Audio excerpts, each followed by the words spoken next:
vous allez bien et bienvenue dans cette nouvelle vidéo.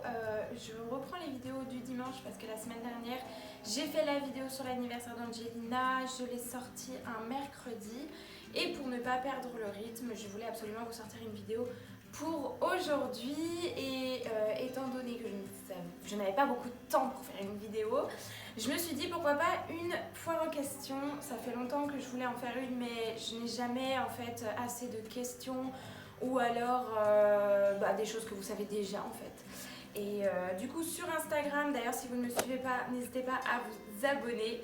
Sur Instagram j'ai fait une boîte à questions, vous m'avez posé plein de questions, j'ai imprimé ma petite feuille à questions et du coup on va y répondre ensemble, enfin je vais vous répondre à vos questions et puis comme ça vous permettra aussi de me connaître un petit peu plus en intimité. Celle qui m'est demandée je pense toutes les semaines, à quand bébé 2?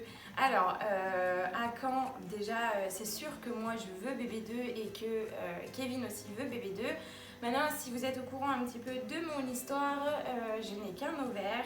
J'ai le syndrome des ovaires polykystiques, ce qui fait que j'ai des difficultés entre guillemets à avoir un bébé et ça peut mettre des difficultés. Voilà, Angelina pour l'instant vient d'avoir 1 an, je trouve que ça fait un petit peu tôt pour avoir bébé 2. Mais bon, quand elle sera plus grande, un petit peu plus autonome et ce sera beaucoup plus simple je pense.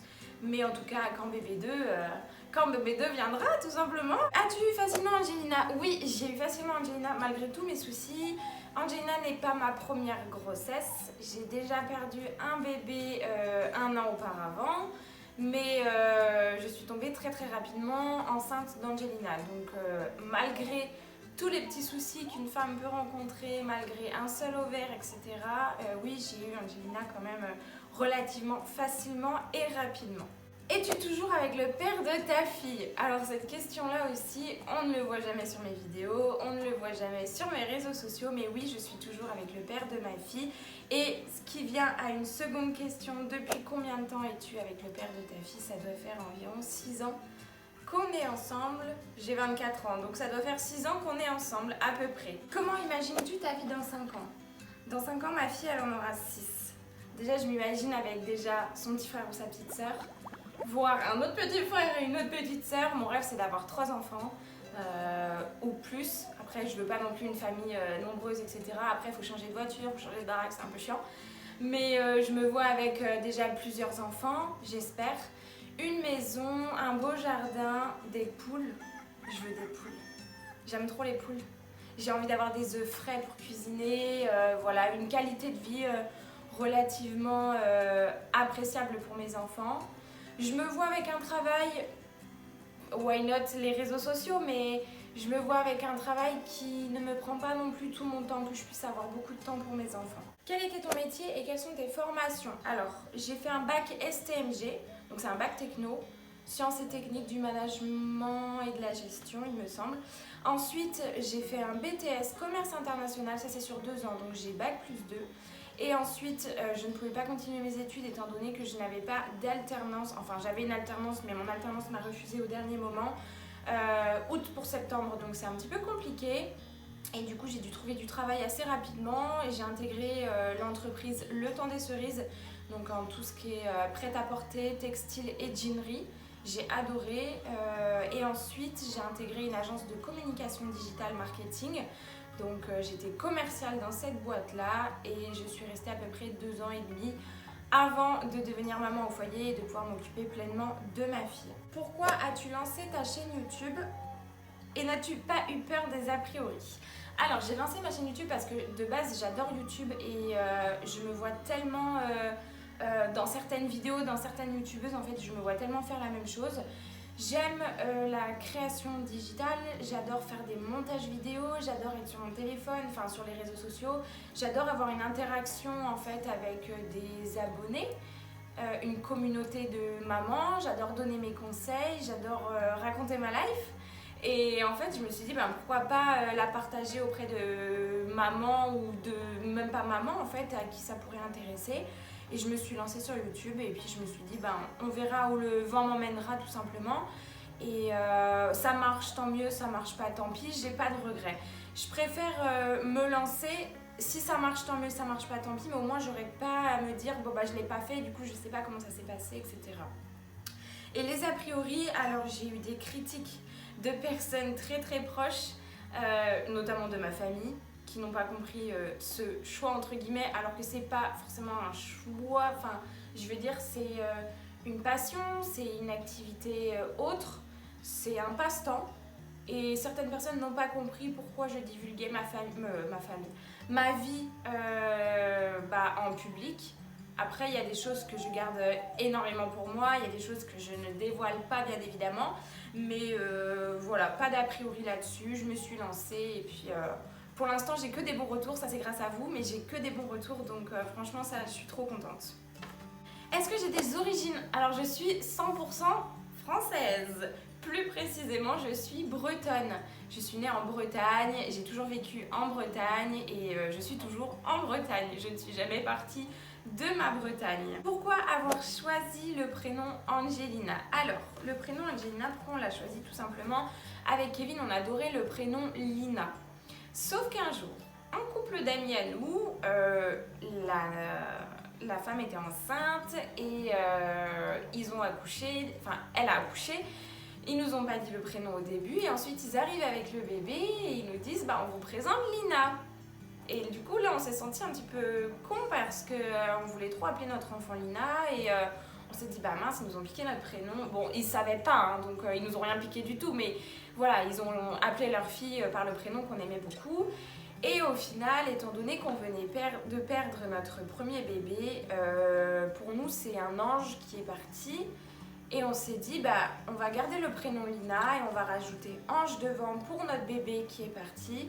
Et du coup, ça nous a donné Angelina. Voilà un petit peu l'origine du prénom. C'est un prénom qui lui correspond bien, c'est un prénom qui est solaire, je trouve. Et voilà, ça lui colle vraiment bien à la peau. À quel âge tu as eu Angelina? Alors, je suis tombée enceinte, j'avais 22 ans. J'ai accouché, du coup, je venais d'avoir 23 ans, je suis de janvier. Angelina est de mars, donc je venais d'avoir 23 ans 2 mois auparavant. Et ça revient à une autre question, tu as quel âge? Bah, du coup, à l'heure actuelle, j'ai 24 ans. Je suis une jeune maman quand même, mais il y a des mamans encore plus jeunes. Où as-tu appris à cuisiner? J'ai appris à cuisiner avec ma maman. Elle cuisine beaucoup. Elle cuisine autant des choses très simples comme des choses très élaborées. Et en fait, en la regardant faire, en faisant de temps en temps, voilà, c'est venu naturellement en fait. Elle m'a pas forcément impliquée à cuisiner, mais c'est venu naturellement que je prépare à manger. J'avais envie de préparer des choses que j'aimais, donc pas le choix. On prend son téléphone, on va sur Marmiton ou sur Cuisine A à Z et on regarde les recettes et puis on effectue tout simplement. Et voilà comment j'ai appris à cuisiner. Et j'adore cuisiner, mais j'adore manger aussi. Ta plus grosse honte? On veut des anecdotes. Je n'ai jamais fait ma rééducation du périnée, ce qui fait que quand je rigole de trop, je me fais littéralement pipi dessus. Voilà, je pense qu'il n'y a pas plus honte que ça. Comment gères-tu les tâches ménagères avec un si jeune enfant? Alors, j'ai un aspirateur robot. Ça, c'est le miracle déjà. Parce que quand je prépare le bain ou quand je fais le bain d'Angelina, l'aspirateur, il aspire, il fait la serpillière. Donc ça, c'est génial, révolutionnaire. Et après, j'essaye de faire des tâches ménagères un petit peu tous les jours. Une petite tâche par jour. Parce que sinon, on croule vite sous les demandes. N'importe quoi. On croule vite sous les tâches ménagères. Après, c'est vite le dawa, c'est vite le bordel. Et voilà, je pense qu'il faut en faire un petit peu tous les jours. Après, ça m'arrive des fois de ne pas en faire. Notamment le linge. Je déteste plier le linge. En plus, je n'ai pas de sèche-linge chez moi parce qu'en fait, j'ai pas la place d'avoir un sèche-linge. C'est mon rêve d'en avoir un plus tard, mais quand j'aurai une maison, ce sera beaucoup plus simple. Là, pour l'instant, c'est pas l'idéal. Du coup, j'ai un Tankerville et je suis obligée à chaque machine d'étendre mon linge sur le Tankerville et ensuite de le mettre dans une panière et ensuite de le plier. Sauf que moi, j'attends que la panière, elle ait au moins 15 jours avant de plier. Des fois, ça m'arrive de pas avoir de t-shirt parce qu'ils sont tous pas plié. Donc voilà, ça c'est vraiment la tâche que je déteste faire. Je ne fais pas tous les jours ni à chaque machine, je fais minimum une fois par semaine. Mais c'est vraiment parce que ça me saoule de faire ça.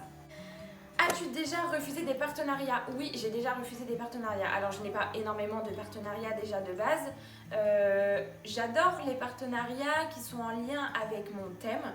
Donc la parentalité, la maternité, bébé, maman, etc. J'adore les partenariats qui peuvent vous faire éventuellement gagner des concours, des produits. Ça, c'est vraiment un truc j'adore. Et refuser des partenariats, oui, souvent avec des marques qui ne sont pas françaises. Souvent des marques qui nous contactent dans d'autres langues. Alors l'anglais, je le maîtrise, mais c'est vrai qu'il y a certaines conditions, il y a certains termes que je maîtrise pas trop et que quand on leur demande une traduction, ils ne savent pas forcément traduire et ça, c'est pas évident. J'ai déjà collaboré avec des marques qui ne sont pas françaises mais qui ont une approche en français, donc c'est déjà plus simple. Et notamment aussi des partenariats qui ne sont pas du tout en rapport avec mon thème, des bijoux par exemple. Non pas que je ne veuille pas de bijoux, bien au contraire, mais je ne me vois pas vous faire la promo de bijoux alors que la story d'avant, ce sera une promo sur des biberons. Ça me paraît pas logique. Et aussi sur des produits je sais même pas high-tech, des gadgets high-tech coréens, chinois, voilà, des trucs qui sont pas dans mon thème, qui m'intéressent pas forcément.